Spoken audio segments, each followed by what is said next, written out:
Leslie asked about what or how can the approach that Layla discussed be adapted to other sectors like government, which maybe is not as nimble. So I think, Susan, you've worked with government agencies before. Yeah, I would say that the difference when you're working in a government environment versus a business environment is that they care about different things. And there are different things that will motivate a government organization to act. What I found two major things in the government that are motivating. One is budget.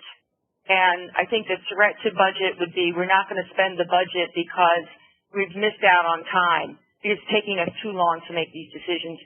And the other one is nobody wants to be on the cover of the local newspaper or the national newspaper. So if you can use those two really motivators to get people to understand why it's important to make a decision, I think that'll be helpful, first of all, to remind you that if we don't make a decision, you really are making a decision, because then you can't act. You can't act on behalf of the people that you're serving for whatever government agency you're working with. And then I would say also the same thing applies in government as in business sectors. Effective project management, effective laying out what are the main measurements that we're trying to affect here and how will this solution affect that. And then reminding people of the imperative of making the decision. That's how I would say I would approach it maybe a little differently in government. All right. Thank you, Susan. We also have another question from Tom, and he wants to know, how do you remove the bias of data collection so that you can have all the data to incorporate into the work and business intelligence? Who would like to answer that? I'll say something first, and I'm sure Layla probably has something on this one too. I know she's talked about this before, but the bias that I see is always going to be there. So you just have to understand. I like the fishbowl analogy to get everybody, more stakeholders involved. That's why I brought up Layla. Since I think one of the things you do is, the problem right now is we have too much access to data. So there's data and then there's information, right? So some stuff doesn't always translate into information, and the information is the stuff that I say is valuable. But it's always going to have a bias. So when you get a source of a data, so similar to when you do something called a SIPOC, where you do a supply, input, process, output, and customer, you actually go through and you say, well, where is the source of that data? And so now you've already tagged that data, and you know what the bias is going in, and you can weight it appropriately. And there's different tools that you can do to say, well, if I get a finance number from a finance person that's very close to this data, I'm going to weight it differently than if I get a finance number from an operations person who's in that operations area, those types of things. I'm going to add to that a little bit. Sorry, Wendy. Listen, statistics tell you whatever you want them to say, right? They lie. My background's in mathematics, and I know how to flip numbers. I could do predictive models that'll predict what you want to be predicted or what the data might actually be saying if we tried to take a neutral position. So you still have to keep your business hat on and understand bias. So how are you going to best understand that if you don't have the stakeholders? The people that are actually pulling the data for you are the best source to at least identify there is a bias in there because they're picking and choosing in a certain way. Randomizing or really getting rid of that, it's a difficult process. And some of it you just have to live with, and others you have to kind of identify and say, we're going to adjust for that. We're seeing a pattern there. But again, statistics can lie. I mean, you see it in the paper every day. I mean, even the COVID cases and the number of hospitalizations and the death rate, you just can't even compare that across country to country because there's bias in how we collect the samples and how we define that. So you just have to kind of look at the indication and the pattern, and based on your business, and this is where the experts come in, you know your business best, you can judge that bias as too much or too risky to base a decision on, or it's okay and we can take a risk that if it's biased in the other direction. So that's the way it's always going to be. I'd like to get some good experienced statisticians in there and you'll have a better chance of overcoming that. Sorry. I'd like to add just one last comment. It's such a great question. Thanks for asking it, Tom. But the other thing that I was thinking about yesterday when I was listening to something on business case, preparation and analysis, that at the executive level, when you're making major investment decisions, are we going to go for this market? Are we going to invest $50 million in this piece of equipment? You ought to come into it actually without a decision being made, because the focus of that meeting is to make the decision and provide options. If you're the project manager or if you're the team that's responsible for preparing something for the executives, if you can provide them with options, all of which are viable, and then the meeting itself actually becomes a decision-making meeting where the executives talk, look at the data, look at the options, and then make a decision and go forward, you're likely going to make better decisions. And the decision might be we're not going to go forward at all, and that's an okay option.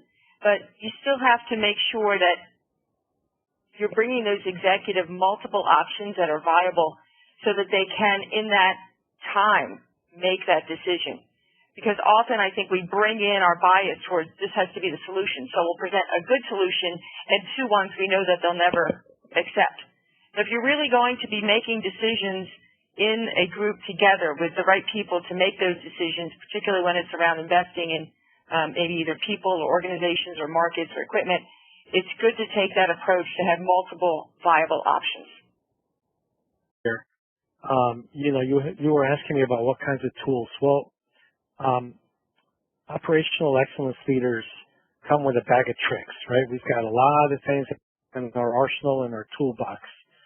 One of the most important ones is the one that Dave pointed out, is a value stream map. Now, this is a lean management method to analyze your current state from the beginning, from when you receive the order all the way to get shipped out to your customer, right? It's very much a visual tool that displays critical steps that's going to highlight your core processes and where they add value. That's the key part, because that's what the customer is paying you for. And it will highlight where there's potential for waste, right? So once you get that done, and there's a lot of prep work that gets done. I won't get into that right now, because we could spend hours on that. But the bottom line is, once you create that document or that visual on the wall, then you can start to prioritize, right?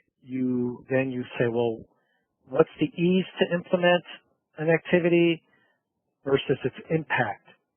And that gets your organization kind of rallied around where to focus. There's some resources that are maybe needed. So some things are easier to do than others. You get a bigger bang for the buck, right? So then those are your low-hanging fruits. Some of them may require a Kaizen event, which is a whole another set of tools that in our arsenal. That may be 3 or 4 or 5 days at a focused area.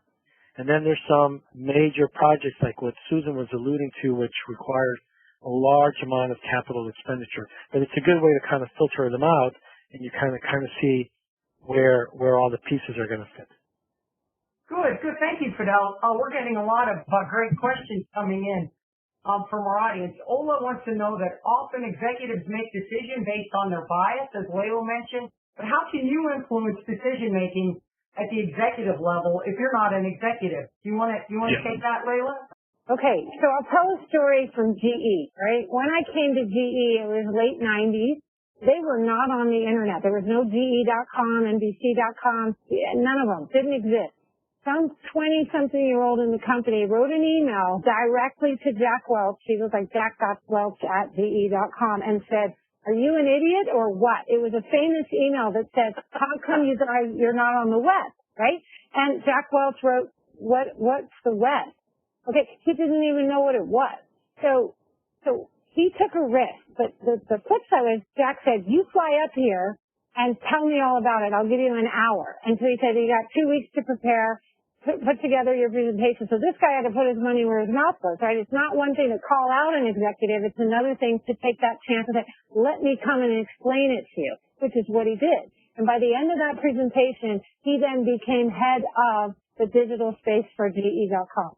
So he basically then manifested it at GE. Okay, so that's a big risk. I'm not saying Ola or anybody's going to go do that, and that was an organization that you could take those kind of risks, but you better be able to back it up. So if you feel comfortable or confident that you have data that should be acknowledged or reviewed, take that risk. Take that risk. Today's world is even easier because an email straight to a leader is much easier to do in a COVID, I'm working from home situation because, you don't have to wait till there's a meeting or you walk by them in the office. You just send the email and you can still CC your boss for courtesy to say, I just thought I would share this. And if they come back and say, tell us more, now you got to be, put your skills to the test, your expertise, and actually back that up. So that's one way to do it very directly. If that's the comfort you have. So I don't know if that resonates with the way to actually influence the decision, but it does come with being comfortable with taking that risk and believing in what you know. The only additional thing I would have added to the last question too is it's based off of where you get the data from and how viable it is. Because that's what every M&A, and they wait until the end, which is a shame. You start talking about the disparate systems, and they keep pushing that OER back and back and back and back. You really have to look at that first, and you have IT or somebody IT literate help with some of those decisions when you're trying to make those decisions. Finally, Susan, do you want to talk about some of the tools that are offered at OpExecs and some expertise that we have? I will follow up with everybody with a link to where a lot of these tools, we have them residing on the web so you can access them, and there's instructions for how to use them.